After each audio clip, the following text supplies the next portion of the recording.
જેવો દાડો ઉગે પછી આસુમાં મોબાઈલ હાથમાં લ્યો એટલે પેલા સીધો પેપડીનો ગ્રુપ પડ્યો હોય આખી જીવાની મેલડી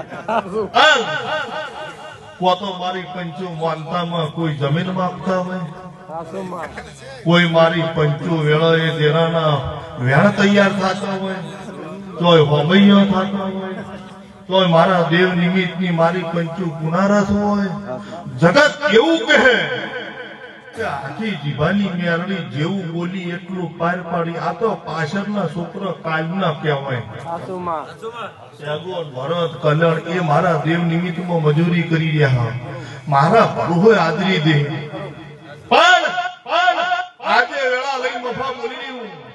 જે આ વગડે રહેતા હોય ખેતરમાં માલ ઢોર રાશી રહ્યા હોય, આજે મેલડીનો એક જ એવો ઇતિહાસ છે. કોઈ ઘેર હોય મોડી રાતના જો કોઈ નીકળે તો એની પડશું